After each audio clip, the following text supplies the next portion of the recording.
અમદાવાદ મહાનગરપાલિકાનું વર્ષ 2024-25 માટેનું 12,262.83 કરોડનું બજેટ રજૂ કરવામાં આવ્યું. અમદાવાદના બજેટમાં 1,461 કરોડનો વધારો થયો છે. બજેટમાં ખાસ કોઈ વધારો કે જોગવાઈ મૂકવામાં આવી નથી. એકદમ સરળ બજેટ રજૂ કરવામાં આવ્યું છે. રજૂ થયેલા બજેટ મુજબ એસજી હાઈવે ઉપર ખૂબ જ મોટું લોટસ ગાર્ડન બનાવવામાં આવશે. ગાર્લેન્ડ ઓફ ઇન્ડિયા નામ આપવામાં આવ્યું છે. મ્યુનિસિપલ કોર્પોરેશનને નાગરિકો દ્વારા ચૂકવવામાં આવતા પ્રોપર્ટી ટેક્સમાં અગાઉ 10% રિબેટ આપવામાં આવતું હતું, જેમાં 12% રિબેટ આપવામાં આવશે.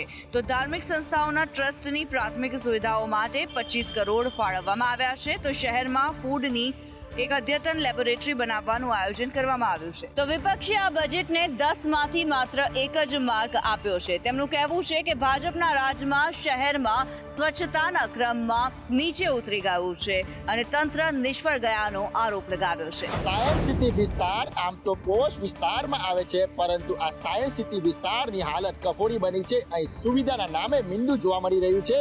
સાયન્સ સિટી વિસ્તારમાં સમસ્યાઓની ભરમાર છે. તંત્ર દ્વારા કોરોના કાળ પહેલા સાયન્સ સિટી રૂટ પર ફૂટપાથ બનાવવામાં આવી રહ્યા છે, જેના કામમાં 2 વર્ષથી વધુનો સમય વીતી ગયો છે.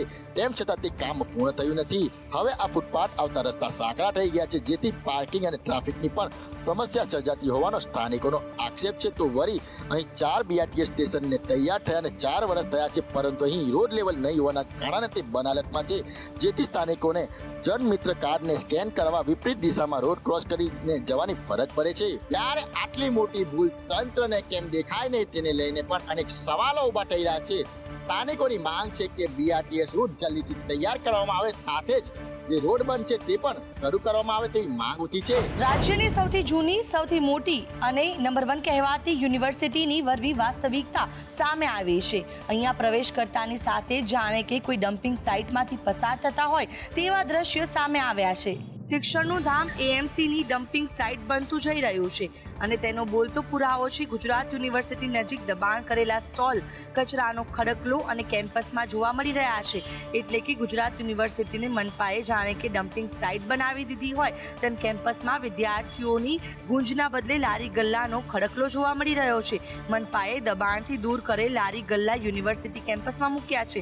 આ કેટલું યોગ્ય કહી શકાય? થોડા દિવસ પહેલા યુનિવર્સિટી માર્ગ પર દબાણ દૂર કરીને પ્લાન્ટેશન કરવામાં આવ્યું હતું, જેથી કેમ્પસ વિસ્તારમાં લારી કે ગલ્લાવાળાના સ્ટોલ શરૂ ન કરે, પરંતુ હવે સ્થિતિ આવી સામે આવી છે. હવે આને મનપાની બેદરકારી કહેવી કે પછી યુનિવર્સિટીની રહેમ નજર તે નથી સમજાતું. આ સાથે જ એક સવાલ થાય છે કે શું એએમસી પાસે દબાણ કરવામાં આવેલ લારી ગલ્લા મૂકવા માટે કોઈ પણ વ્યવસ્થા નથી? ભાવનગર કોર્પોરેશનની વધુ એક લાલિયાવાડી સામે આવી છે. કરોડોના ખર્ચે બનેલા રોડની અંદરની પોલમપોલ ખુલ્લી પડી ગઈ છે. આ છે ભાવનગરની 2 તસવીરો. એક બાજુ મનપાના રોડના કામમાં ભ્રષ્ટાચારનો પર્દાફાશ થયો છે, ત્યારે બીજી બાજુ મનપાએ ભ્રષ્ટાચારી અધિકારીને સસ્પેન્ડ કર્યો છે. વિગત એવી છે કે સ્ટેન્ડિંગ કમિટી ચેરમેનની સૂચના બાદ ઓડિટ વિભાગ સફાળું જાગ્યું છે. તપાસ કરતા ભ્રષ્ટાચાર સામે આવ્યો છે. એક ગાડીએ ડામરમાં 2000 કિલોની ઘટ સામે આવી છે. 2 ગાડીમાં અંદાજે 4000 કિલો ડામરનો બારોબાર વહીવટ કરાયો હોવાનો ખુલાસો થયો છે. ત્યારે બીજી બાજુ મનપાએ ભ્રષ્ટાચાર આચરતા પંકજ રાજાણી સામે કાર્યવાહી કરી છે અને તેને સસ્પેન્ડ કર્યા છે. સાથે આનંદનગર વિસ્તારમાં સારા રોડને ફરી નવો બનાવવાના તેના પ્લાનને નિષ્ફળ બનાવ્યો છે.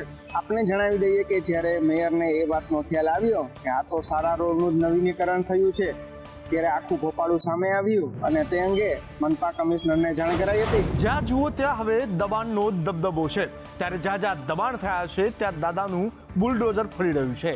તેવામાં દબાણને લઈને એએમસી એક મહત્વનો નિર્ણય લીધો છે. અમદાવાદમાં ટ્રાફિકની સમસ્યા માથાનો દુખાવો છે, સાથે રોડ પર દબાણનું પ્રમાણ પણ વધારે છે, જેને લઈને કમિશનર દ્વારા વારંવાર દબાણો દૂર કરવાની વાત કરવામાં આવે છે. સાથે જ અમુક જગ્યાએ દબાણ દૂર કરાયા છે અને આ જ મુદ્દો હવે ટીપી કમિટીમાં ઉઠ્યો હતો.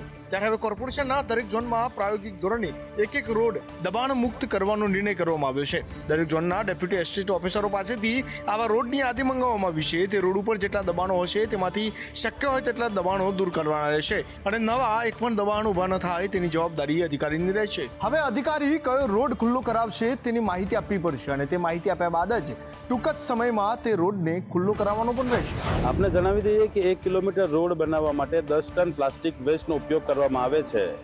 હાલમાં 32.56 કિલોમીટરના રોડ પ્લાસ્ટિક વેસ્ટનો ઉપયોગ કરી બનાવ્યા છે. પ્લાસ્ટિકનો ઉપયોગ ઓછો થાય તેવા પ્રયાસ વચ્ચે સુરત પાલિકાએ ડામરની જગ્યાએ પ્લાસ્ટિકનો ઉપયોગ કરીને રોડ બનાવવાનો પાયલોટ પ્રોજેક્ટ શરૂ કર્યો છે.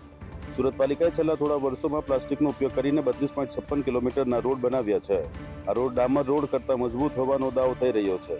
જો આ પ્રોજેક્ટ સફળ થાય તો પાલિકા દ્વારા આગામી દિવસોમાં અન્ય રોડને પણ પ્લાસ્ટિકના બનાવવાનું આયોજન થઈ રહ્યું છે. આ ઉપરાંત પાલિકા દ્વારા વેસ્ટ પ્લાસ્ટિકમાંથી દૈનિક 20 MT પેલેટ્સ બનાવી તેનો ઉપયોગ વિવિધ પ્લાસ્ટિક પ્રોડક્ટ કરવા માટે કરવામાં આવી રહ્યો છે. સમગ્ર વિશ્વ પ્લાસ્ટિકના દૂષણ સામે ઝઝૂમી રહ્યું છે, જેની સામે પ્લાસ્ટિક વેસ્ટનો ઉપયોગ કરી સુરત પાલિકાએ નવતર પ્રયોગ કર્યો છે. લોકસભા ચૂંટણી પહેલા ભાજપના બળાખોર નેતાએ ઘર વાપસી કરી છે, એ પણ 1000થી વધુ સમર્થકો સાથે. ભાજપનો ભરતી મેળો ગુજરાતમાં પૂર બહારમાં ખીલ્યો છે. આજે પણ નર્મદા જિલ્લાના 1000થી વધુ લોકો અમદાવાદ કમલમ ખાતે ભાજપમાં જોડાયા હતા. ભાજપ કોઈપણ સંજોગોમાં લોકસભાની 26માંથી 26 બેઠક 5 લાખથી વધુની લીડથી જીતવા માટે પક્ષ પલટા કે નેતાઓની ઘર વાપસી કરાવી રહ્યા છે. આ જ પ્રકારે વિધાનસભાની ચૂંટણીમાં અપક્ષ ઉમેદવારી કરનાર ભાજપના પૂર્વ સંસદીય સચિવ હર્ષદ વસાવા સહિત 1000થી વધુ લોકો આજે ભાજપમાં જોડાયા છે. તેઓએ ભાજપથી નારાજ થઈ પાર્ટી છોડી હતી. આપને જણાવી દઈએ કે હર્ષદ વસાવા ભાજપ ST મોરચા અધ્યક્ષ રહી ચૂક્યા છે. આપને જણાવી દઈએ કે 2022 વિધાનસભાની ચૂંટણીમાં ટિકિટ નહીં મળતા હર્ષદ વસાવાએ બળવો કર્યો હતો. ત્યારબાદ તે અપક્ષ ઉમેદવાર તરીકે વિધાનસભાની ચૂંટણી નાંદોદ બેઠકથી લડ્યા હતા. જોકે ચૂંટણીમાં તેની હાર થઈ હતી. ગુજરાતના ઉમેદવારોને લઈને કોંગ્રેસ મોટું એલાન કરી શકે છે. જી હા, આગામી 9મીએ દિલ્હીમાં બેઠકનું આયોજન કરવામાં આવ્યું છે. લોકસભા 2024ની ચૂંટણીના પડઘમ વાગી રહ્યા છે, ત્યારે તમામ રાજકીય પક્ષો દ્વારા ઉમેદવારોની સેન્સ પ્રક્રિયા તેમજ નામ જાહેર કરવાની તજવીજ હાથ ધરી છે. તો હવે કોંગ્રેસ દ્વારા ઉમેદવારોના નામ જાહેર કરવા અંગેની તૈયારીઓ પણ હાથ ધરવામાં આવી છે. માર્ચ મહિનાના પ્રથમ અઠવાડિયામાં ઉમેદવારોના નામ જાહેર થઈ શકે છે.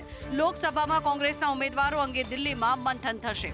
9 ફેબ્રુઆરીએ દિલ્હીમાં ગુજરાત કોંગ્રેસની સ્ક્રીનિંગ કમિટીની બેઠક મળશે. બેઠકમાં સ્ક્રીનિંગ કમિટીના સભ્યો, પ્રદેશ અધ્યક્ષ સહિતના નેતા પણ હાજર રહેશે. તેમજ લોકસભાના કોંગ્રેસના ઉમેદવારોના નામને લઈ પણ ચર્ચા થઈ શકે છે. ભાજપ દ્વારા 26 લોકસભા બેઠકો પર કાર્યાલયો શરૂ કરી દેવામાં આવ્યા છે અને મીટિંગોનો દોર પણ શરૂ થઈ ગયો છે. સીસીટીવીએ વટાણા વેરી દીધા અને ભાજપના નેતા ઘર ભેગા થઈ ગયા. સુરત પત્રિકાકાંડમાં ભાજપના નેતાનું રાજીનામું લઈ લેવાયું છે.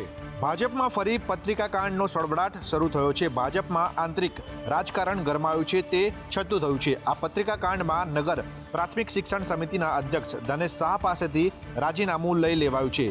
ગેરવહીવટના આક્ષેપોથી સાથે વિવાદિત ધનેશ શાહે ભાજપના જ આગેવાનો વિરુદ્ધની પત્રિકા તૈયાર કરીને પક્ષના અન્ય આગેવાનોને મોકલી હતી, જે મામલે તેમની સામે કાર્યવાહી કરવામાં આવી છે. અધ્યક્ષ પદ સાથે સભ્ય તરીકેથી પણ તેમનું રાજીનામું લઈને હકાલપટ્ટી કરી દેવામાં આવી છે. આપને જણાવી દઈએ કે સુરત શિક્ષણ સમિતિના ચેરમેન તરીકે ધનેશ શાહ કાર્યરત હતા, ત્યારે અચાનક તેમનું રાજીનામું લઈ લેવાયું છે. સૂત્રો પાસેથી પ્રાપ્ત માહિતી અનુસાર સીસીટીવીમાં ધનેશ શાહ ક્લિયર દેખાઈ રહ્યા હતા, જેની સુરત ક્રાઇમ બ્રાન્ચ દ્વારા ખાનગી રાહે તપાસ કરવામાં આવી હતી. આજે વિધાનસભાના સત્રનો ચોથો દિવસ હતો. તે દરમિયાન કોંગ્રેસના ધારાસભ્ય તુષાર ચૌધરીએ વીજળી મામલે પ્રશ્ન પૂછ્યો હતો, તો ઉર્જા મંત્રીએ સામે જવાબ આપતા રિસરાતો વિપક્ષ પર વરસી પડ્યા હતા. કરાર બાદ સરકારે અદાણી પાસેથી વધુ ચાર્જ ચૂકવી વીજળી ખરીદી હોવાનો ઉર્જા મંત્રીએ ગૃહમાં સ્વીકાર કર્યો હતો. તો કરારના બદલે સરકારે અદાણીને 8000 કરોડ વધુ ચૂકવ્યાનો વિપક્ષે આરોપ લગાવ્યો છે. આપણી પાસે ગેસ બેઝ પાવર પ્લાન્ટ પર હતો, પરંતુ ગેસ એટલો મોંઘો થયો કે 20 રૂપિયા પર યુનિટની થાય, એટલે આપણે ગેસ પ્લાન્ટ પણ ઓપરેટ કરી નહીં શક્યા. અને એના લીધે જ્યારે આ બધી પરિસ્થિતિ સર્જાઈ ત્યારે દરેક રાજ્યોએ વીજમાં કાપ મૂકીને લોડ શેડિંગ કર્યું. આપણું ગુજરાત જ એવું રાજ્ય છે કે આપણે 24 કલાક કોઈપણ જાતના વિઘ્ન વગર વીજળી આપી, અને એના માટે જુદા જુદા અનેક સોર્સોમાંથી આપણે વીજળી ખરીદી. સુરતમાં આવી છે. હરણી બોટકાંડ બાદ આજે પહેલીવાર વડોદરા મહાનગરપાલિકાની સામાન્ય સભા મળી હતી, જેમાં વિપક્ષોએ ભેગા થઈને સત્તાધીશોને આડે હાથ લીધા હતા. વડોદરામાં બનેલી બોટ દુર્ઘટના બાદ મળેલી કોર્પોરેશનની સામાન્ય સભામાં વિપક્ષ અને ભાજપના જ કાઉન્સિલરે જવાબદાર અધિકારીનું નામ જાહેર કરવા માંગ કરી હતી. કોંગ્રેસે તો ફ્લોર પર બેસી વિરોધ કર્યો, તો ભાજપ કાઉન્સિલર આશિષ જોશીએ ફ્લોર પર બેસી જવાની ચીમકી ઉચ્ચારી હતી. સામાન્ય સભા તોફાની તો બની, પરંતુ વિપક્ષે જવાબદાર અધિકારીનું નામ જાહેર કરવાની માંગ સાથે વિરોધ કર્યો હતો, અને ભાજપના જ કાઉન્સિલર આશિષ જોશીએ પણ જવાબદાર અધિકારીના નામ જાહેર ન કરે તો આગામી સભામાં તેઓ પોતે પણ ફ્લોર પર બેસશે તેવી ચીમકી ઉચ્ચારી હતી. વિપક્ષે મૃતકના પરિવારજનોને 50 લાખ રૂપિયાની સહાયની વાત કરી હતી અને વિરોધ કર્યો હતો. પરંતુ સત્તાધીશોએ કહ્યું હતું કે તેઓ યોગ્ય ચર્ચા વિચારણા કર્યા બાદ વળતર જાહેર કરશે અને સાથે જ જવાબદાર અધિકારી મામલે કહ્યું કે કોર્ટ મેટર હોવાથી હાલ તેઓ કંઈ કરી ન શકે. ભડકાઉ ભાષણ આપનાર મૌલાનાના રિમાન્ડ મંજૂર થઈ ગયા છે. જેનીએ ગુજરાતના અલગ અલગ વિસ્તારમાં ભડકાઉ ભાષણ આપ્યા હતા. જૂનાગઢમાં વ્યસન મુક્તિના કાર્યક્રમમાં ભડકાઉ ભાષણ આપવા મુદ્દે ગુજરાત એટીએસે મુફ્તી સલમાન અઝહરીની મુંબઈથી ધરપકડ કરી. બાદમાં તેને જૂનાગઢ ક્રાઇમ બ્રાન્ચને સોંપવામાં આવ્યો, જેની આખી રાત પૂછપરછ કર્યા બાદ જૂનાગઢ ક્રાઇમ બ્રાન્ચે 10 દિવસ રિમાન્ડની માંગ સાથે કોર્ટમાં રજૂ કર્યો હતો. જ્યાં કોર્ટે બુધવારે બપોરે 4 વાગ્યા સુધીના રિમાન્ડ મંજૂર કર્યા છે, એટલે કે 1 દિવસના રિમાન્ડ મંજૂર કર્યા છે. હાલ પરિસ્થિતિને ધ્યાનમાં રાખીને જૂનાગઢમાં કડક પોલીસ બંદોબસ્ત ગોઠવવામાં આવ્યો છે. કચ્છના સામખિયાળીમાં આયોજિત મુસ્લિમ સમાજના કાર્યક્રમમાં પણ તેણે ભડકાઉ ભાષણ આપ્યું હોવાનું જાહેર થયું છે.